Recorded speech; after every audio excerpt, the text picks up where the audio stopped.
Hello and welcome to view point. Bangladesh తాత్కాలిక ప్రభుత్వం కొత్త కరెన్సీ నోట్లను విడుదల చేసింది రీసెంట్గా వన్ డే బ్యాక్. బంగ్లాదేశ్ వ్యవస్థాపక పితామహుడు మాజీ ప్రధానమంత్రి అయిన షేక్ ముజిబుర్ రెహమాన్ చిత్రాన్ని కొత్త కరెన్సీ నోట్ల నుంచి తొలగించారు. ఇప్పుడు వాటి స్థానాల్లో హిందూ బౌద్ధ దేవాలయ చిత్రాలకు ప్రాముఖ్యత ఇచ్చారు.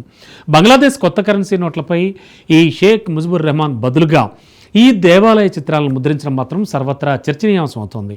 షేక్ ముజిబుర్ రెహమాన్ పదవీచ్యుత ప్రధానమంత్రి షేక్ హసీనా తండ్రి కూడా మనకు తెలుసు. ఆయన చిత్రం బంగ్లాదేశ్ కరెన్సీ నోట్లన్నింటిపై ముద్రించి ఉంటుంది. సాధారణంగా గత సంవత్సరం బంగ్లాదేశ్ బ్యాంక్ కొత్త కరెన్సీ నోట్లను జారీ చేయడంపై పనిచేస్తున్నట్లుగా కూడా ప్రకటించింది. జూన్ 1 నుంచి కొత్త నోట్ల జారీ కూడా షురూ అయింది.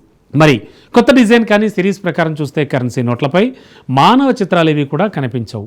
వీటికి బదులుగా ప్రకృతి ప్రాచుర్యం పొందిన ప్రదేశాలు ఉంటాయని బంగ్లాదేశ్ బ్యాంక్ అధికార ప్రతినిధి వెల్లడిస్తున్నారు. అంతే చారిత్రక ప్రదేశాలతో పాటు హిందూ బౌద్ధ దేవాలయాల చిత్రాలు కూడా ఉంటాయని తెలిపారు.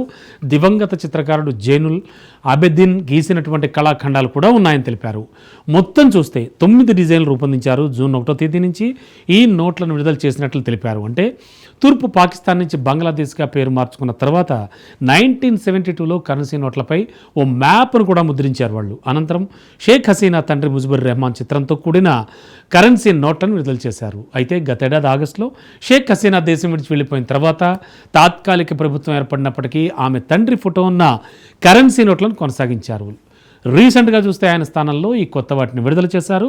మొత్తానికి ఆ కంట్రీలో బౌద్ధ చిత్రాలు అలాగే హిందూ దేవతా చిత్రాలు లాంటివి ఉండడం కూడా మొత్తానికి ఒక రకమైనటువంటి అందరిలోనూ కూడా ఆలోచన రేకెత్తిస్తోంది.